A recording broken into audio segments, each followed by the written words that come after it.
All right, guys. Welcome. This is Tuesday in the Trenches. Again, we've had a few technical difficulties with our Facebook Live again this week. This is all Facebook Live things a little bit new for us. So we'll keep working and trying to get those things ironed out. But we've got a very special guest with us tonight, former Arrowhead High School graduate, former Badger standout, and NFL lineman Nick Hayden. Nick played for, he was drafted by the Panthers and played for the Bengals and the Cowboys as well. And we'd like to welcome Nick and welcome to our trench training community. So thanks for being on with us, Nick. We really appreciate it. Yeah, thanks for having me. Cool. Well, what we do here at Trench Training is we have a community here where we really stress and are working hard to raise the level of play in the line, both offensive and defensive line, with a website called trenchtraining.com. And just want to make sure we mention that off the get-go here. If you have not gotten over and gotten a free membership, make sure you go over and do that. Click on the big yellow button on the website and enter your name and email address. You can get our free membership that gives you access to a bunch of free content on our site, as well as access to our free Facebook private community. Also, we've got our winter training sessions starting this coming Sunday, so we've got that coming up. Make sure you go over there and get registered, either in New Berlin, Wisconsin, and we have one in Northern Illinois as well now, too. So, all right, without any further ado, I'm going to turn it over to Coach, and we'll welcome Nick in here to our group. All right, thank you, Steve. Can you guys hear me okay? Yes. Perfect. Awesome. Hey, Nick, I don't know if you realize this or not, but it was probably about 12, 13, 14 years ago when you were at Arrowhead. I don't know if that was about when you were there. That sounds about correct. Okay. Maybe a little longer ago. But yeah. All right. Yeah, we get old fast, don't we? Yeah. Oh yeah. I had the privilege of coaching at Kettle Moraine and actually got to coach against you, and was one of the highlights of my coaching career was trying to figure out how the heck to block you, and it was a great joy for me to see some of your caliber play in high school. Actually get to play and compete against you, not obviously physically, but as a coach. And just wanted to throw that out to you that it was an honor for me to get to do that. And then because of that, and being a former Badger, I was really grateful to get to see you go play for our Badgers and do really well there, and then obviously get into the NFL. So just want to throw that out and say, we haven't actually met yet, but I did get to coach against you, and it was a cool deal. Well, I appreciate that.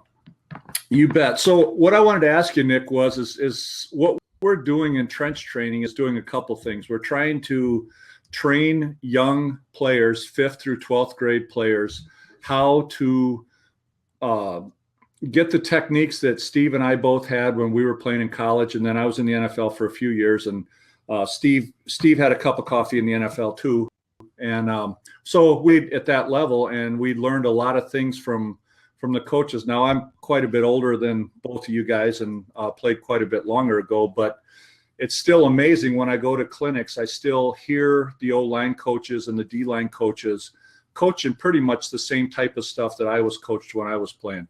So what we're doing is trying to bring down, because what we've seen is a lot of teams are really going to the spread offense, and they're really taking a lot of the O-line play out of being a priority for kids. So in other words, like kids in 5th through 8th grade, a lot of times don't get to play a lot of line stuff. They get thrown in as fullbacks, or, they've changed the deal where you can't be over a certain weight. And so a lot of kids we're seeing are quitting before they get to even get to high school. So our mission is to try and help these kids, especially big kids, stay in the game, because like me and Steve both have shared with our community, I was a basketball player. I never really played football and really enjoyed. I mean, I played it, but it wasn't like my passion. Mm-hmm. And Steve was kind of that way too. And one of the things I wanted to ask you was, when you were young, 5th, 6th, 7th, 8th grade, was football a big deal for you? And if not, or if so, was it fun for you? How did you make it fun? What was it that motivated you to get yourself ready to get into the high school level?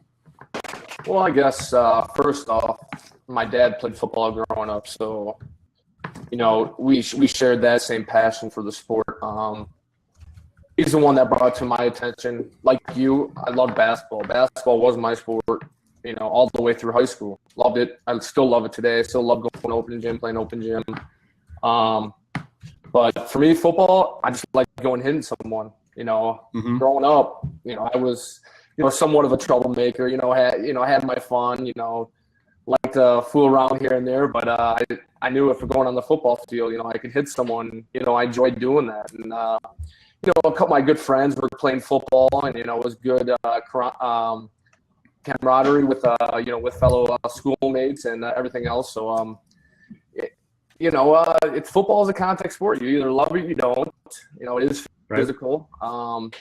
But for me, I loved it. I love competing, each day, against different types of players. And, that was the best part for me. I remember, I think it was grade school. We used to do, at the end of every practice, do bear crawls. And I always wanted to be the first one to finish in the bear crawls. I don't know why. It was just, it's fun for me to, compete and try to beat everyone. Right. And I learned that from a young age. My parents got me in all different types of sport at a young age, try everything out. And, football is just something that stuck.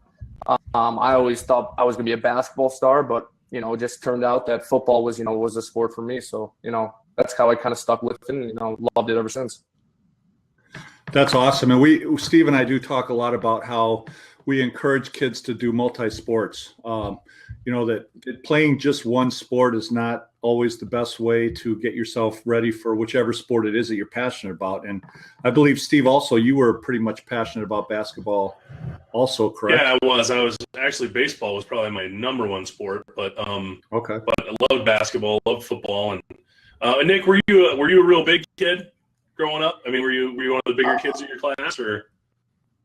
Yeah, it took me a bit. I mean, I would say probably 8th grade I started really growing. I used to be actually the second smallest kid in my class. I had a pretty small class. I had about 20 people in my class. So I was like the second smallest kid in my class all the way up to 7th, 8th grade, and I started growing my body a little more. But, I grew way too fast and was pretty clumsy, so I had to work at it. I had to go run every day, go train, go do everything I could to get, to grow in my body and, get ready for any type of sports that I want to do. You got to be athletic to play sports, and I had to work at it and just try to get better each day.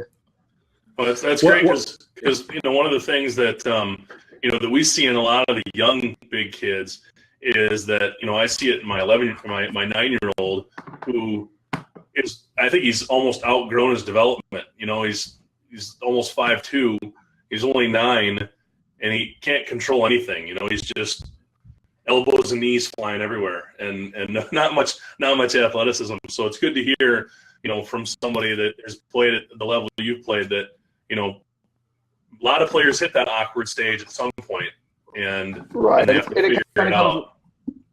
Right, it kind of comes with age. I mean, you just got to keep working at it. I mean, that's the biggest thing. I mean, at least for me, I started off real clumsy, and you just start working at it, start running a little more, doing the certain drills with footwork. Like I said, basketball helped. And Steve, you brought up the point, and Glenn, you brought up the point. And multi-sports, best thing for any kids. Get as many sports as you can when you're younger. See what you like, and it'll help you with other sports that you're good at. Hey, Nick, you mentioned your dad, and he was a big influence on you and staying in the game and playing in the game. Was there other kids that were maybe big, good players that ended up leaving because they didn't have that positive? I mean, well, was your dad a positive role model? I mean, did he encourage you, or was he one of those guys that kind of screamed and yelled a lot? Or we find parents, and the reason why I'm asking this is we find parents and coaches and kids that all talk about different styles, and one of the styles that we're really pushing in our program is coming from more of a positive kind of encourage kids. Steve says it really good, where you encourage loudly and you criticize softly. Was your father someone like that, and is that one of the things that helped you in the game? I'll say this from the beginning. I got my athleticism from my mom. My mom's the big athlete in the family. My dad did play college football at Whitewater, but my athleticism came from my mom. Coaching style, they were both hard on me growing up. They wanted to see the best out of me, like any parent would. I would hear it from after a game if I didn't have a good game. I would know. I would come over to them, with that sad look on my face, like, I didn't want to disappoint my parents. So right. It kind of drove me in that way where it was never negative. It just drove me in a way more positive, like, hey, I want to make my parents proud, to come and work hard for them and show off what I have to them and, what they all gave me and stuff like that. So, so in a way, I got yelled and screamed at here and there from the parents, but besides that, I mean, it was more positive, loving encouragement from them. Say, hey, Nick, you put anything, you put your mind to anything, you can do it. And, that's what I carried with me. And, they've been great role models in my life. And, I love it. It's kind of like, I talk a lot about, you got to put a chip on your shoulder and instead of belittling, there's nothing wrong with like encouraging people and putting a chip on their shoulder and saying, hey, you get knocked down, you get put down in a game, you got to bounce back and fight back. So I agree with you on that. Next thing I wanted to ask you, Nick, was, and I know how it was when I went through, and Steve obviously when he went through it, but what I found is the speed of the game increased every level you go up to. It always felt like we were the same size and strength, in high school, and then the same size and strength in college, and the same thing when you got the NFL. It's just everything was way faster. How did you prepare? What was the most important things that got you from being a freshman?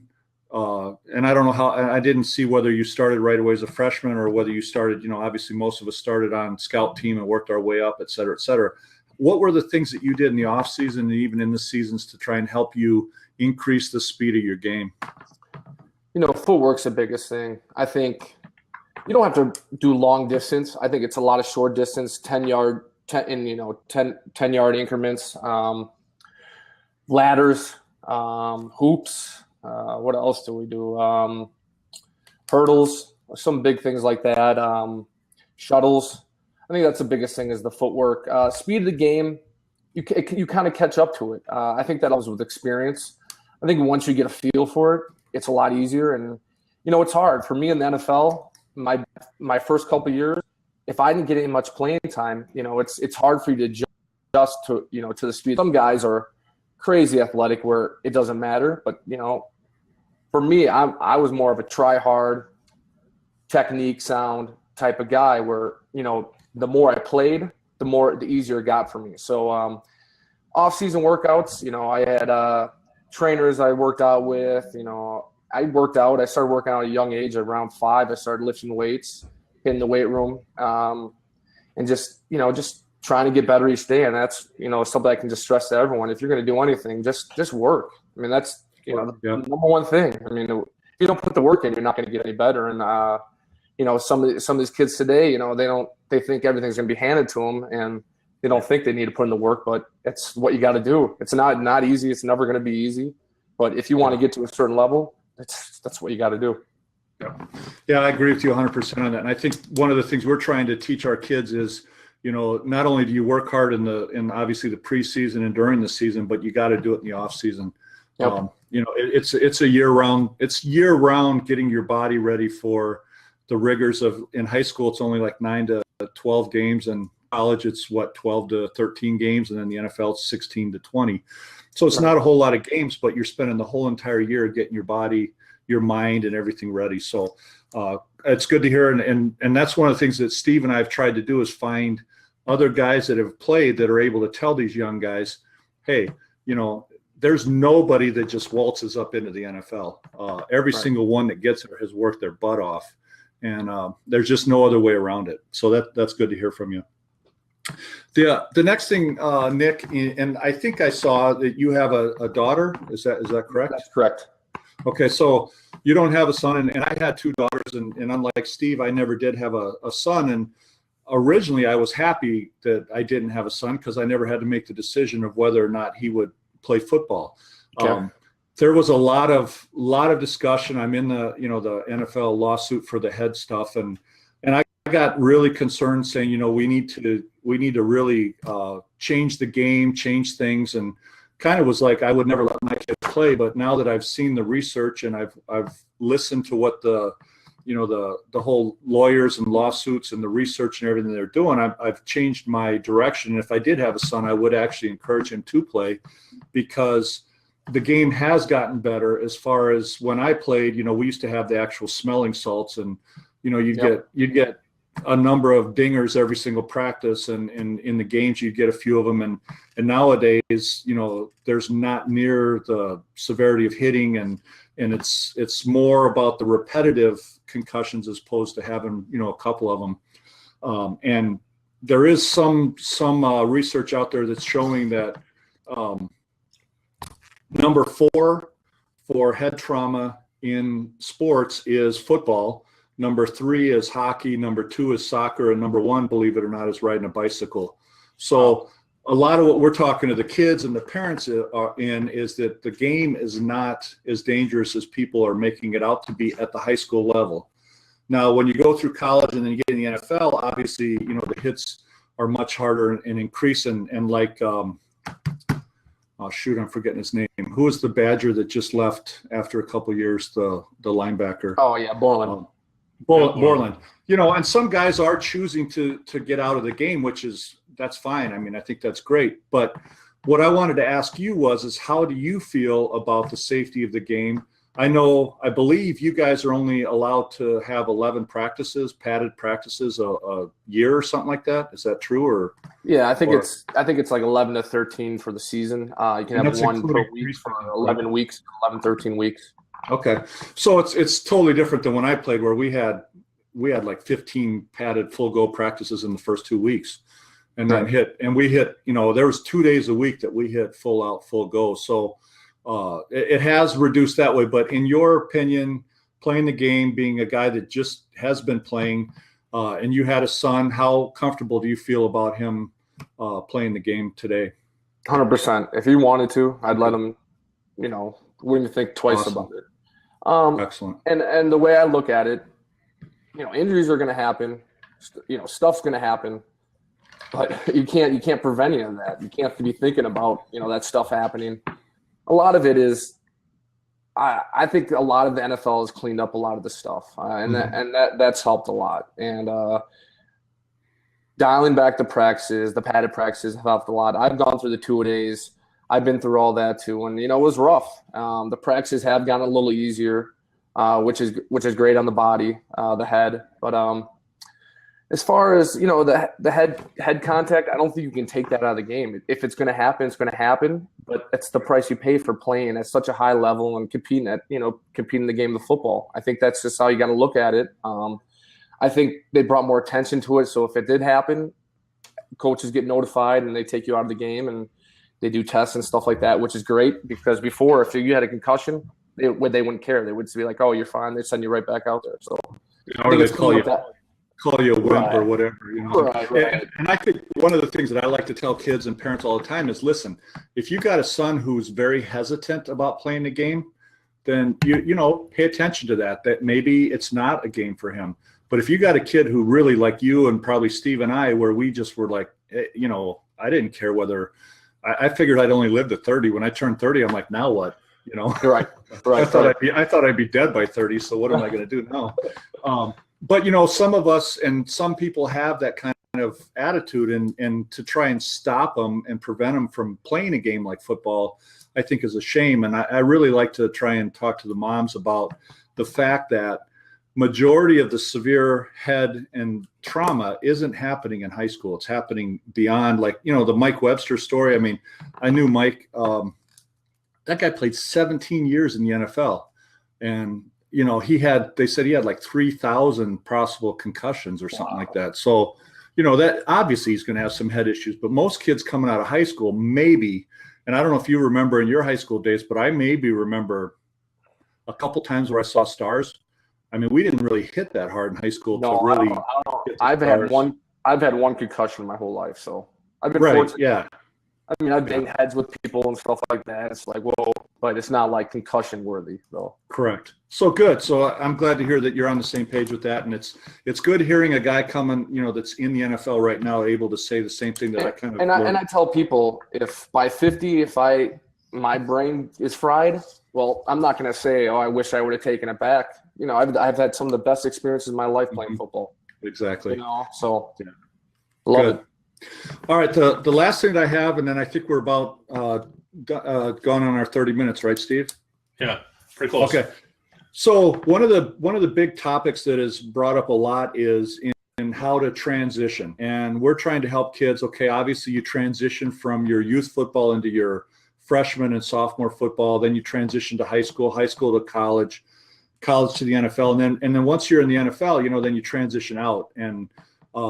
I don't know if you're planning on trying to get back in again or if you're done or where you're at, but if you're looking at another transition, what are your suggestions for young kids as they're going through? Obviously, I mean, the kids hear it all the time, go to school, get good grades, blah, blah, blah. But, you being a player right now, having gone through and now going through some more transitions, what's some advice that you can give to the kids about your experience with transitioning from one thing to the next?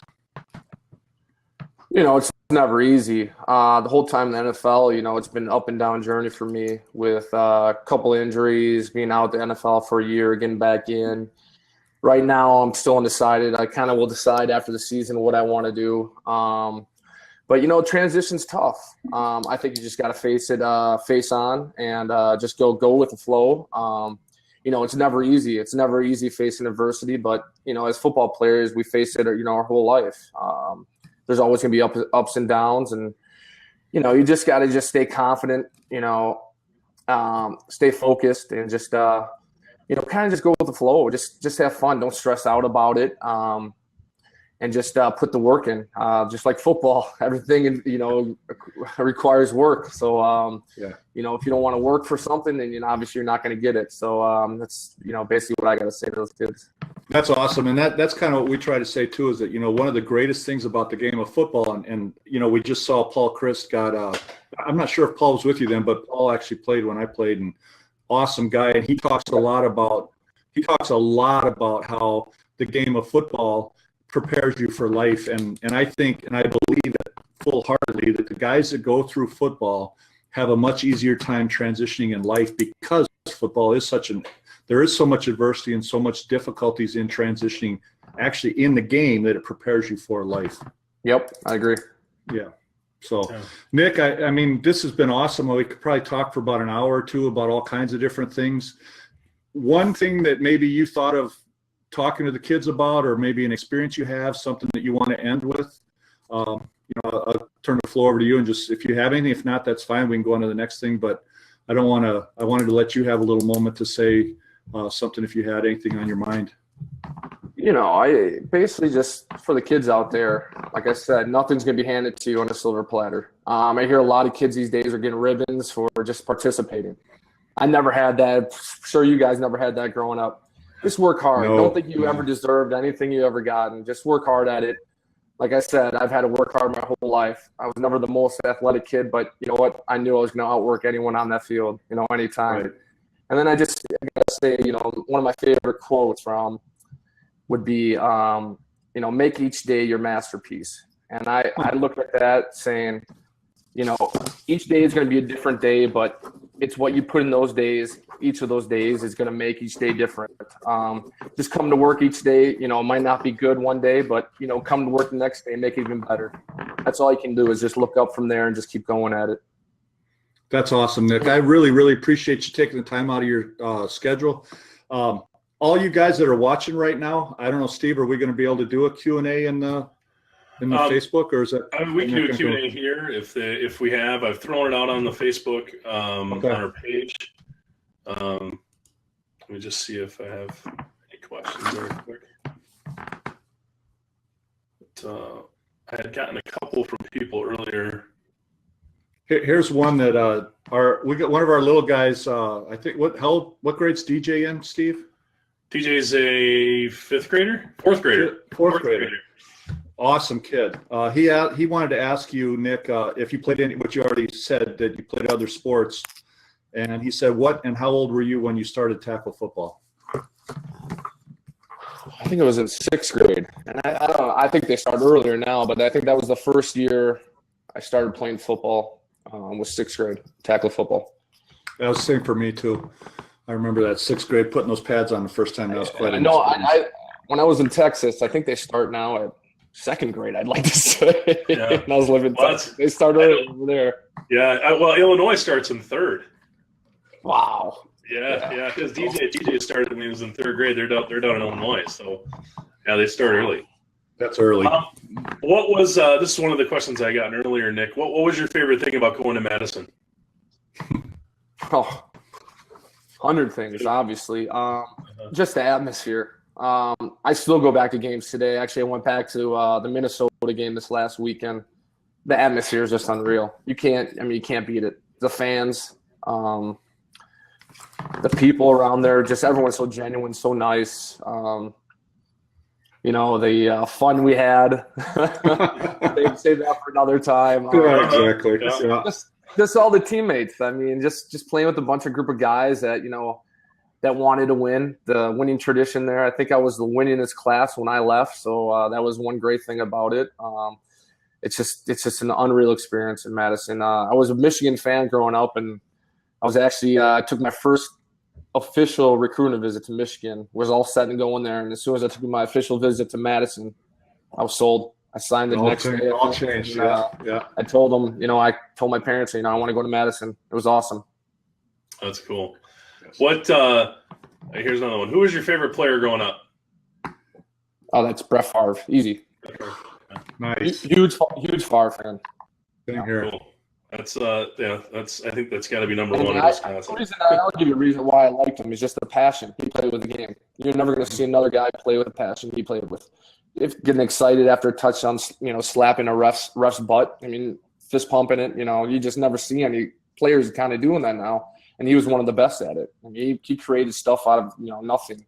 He'd flick the ball here and there, and I loved how he brought players that weren't quite at the high caliber. He would bring them up. I mean, almost all the players that he worked with got better because of him, and that I don't see a lot. No. As he was the best at it. I mean, he could take guys and get them to rise to levels that were unbelievable. Oh yeah. Okay, that's the last one I've got. Who would you consider your best mentor in college? And then same question for the NFL.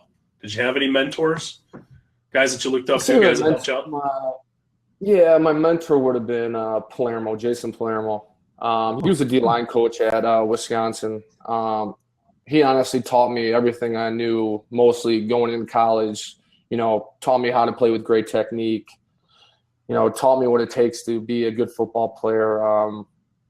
He embarrassed me when he had to embarrass me, but he did it in a good way where it lit a fire in my butt. Just to be the best I could be. He was unreal at doing that, and I'm going to thank him, from top of my heart each day. I thank him, and, it's a blessing to get to know him. But in the pros, it's hard when you're at that level. Coaches changes all the time. Mentor there were probably my parents again, because they haven't missed a game. I think they missed one game in their life. They even came to a lot of the NFL games. So, cool. Just seeing them after every game, playing for them, playing for my family was probably the greatest thing I could have done. That is really cool. What was Billy Callahan in Dallas when you were there? Yeah, he was. He was, okay. He was I think he was there for 2 years when I was there. Okay. Bill was he was the offensive. He was my line coach at Wisconsin. Oh, very nice, cool. Yeah. He was a good guy. Yeah. Good guy. Yeah. He's intense dude. Oh, you definitely shot. I'm sure you saw that. Oh yeah. There's too many stories. So. There is one more question that popped up, Steve. Okay. Ethan wants to know what the best workout that he could be doing at home for training, and then is there a routine that you can explain that you use for that? Oh, best home workout. What did I used to do? what I used to do. So when I was young, we used to have a dog, and I used to put him on a leash, and I used to let this leash go, and I used to have him run around the whole yard, and like the chicken with the Rocky and stuff like that. And I used to chase that dog, and you just run away from it. I'd just be trying to chase him down and grab that leash, and then I would just do it over and over and over and over again, until I tried myself out. There's millions of stuff you can do. Obviously, go ride a bike. I mean, I know a lot of these kids these days are playing video games. Get off the video games. Go play outside. I used to rollerblade outside, riding bikes. I used to skateboard. I used to do all this stuff. My parents would hate when I'd be inside. They'd be like, go get outside. So if any workout, I mean, there's always going to be a bunch of workouts. But if I can tell any kid, just go play a bunch of sports and just enjoy it and just see what you like to do. And that's, that's the best thing you can do, is just playing sports is the best thing to do. Yeah, for sure. That's great advice. It's something we talk to our kids about all the time, is just being active. Just do something. Yeah. Don't get off the couch. Right. Get off the couch. Get out there and run around. Doesn't matter what you do, as long as you're out moving around. So right, exactly. For sure. Cool. All right, Coach. I think I'm pretty much out of questions now. It's been a real pleasure to get to know you, and as you said earlier, Wisconsin is a phenomenal place. I've playing there 5 years was probably the greatest experience of my life.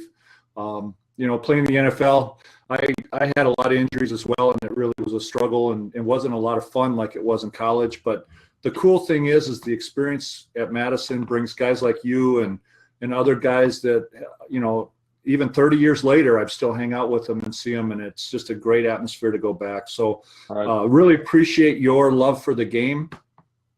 Steve and I, obviously we have a passion for it, even though it's been a long time since we played, and trying to give back to the kids. I just want to, as you talked about gratitude, I'm grateful you were able to come on with us tonight. And, I wish you the best. If you decide to go back, I hope, I obviously hope you do really well. And if you don't, I know because of your experience, you're going to do great at whatever you do. And just thanks a lot, Nick. I really appreciate it.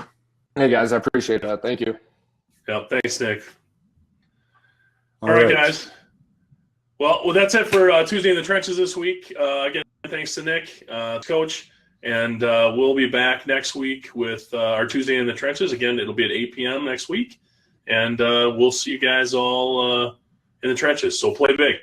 All right? All right. Thanks, Coach. Thanks, Nick. We'll see you guys. See you, Nick.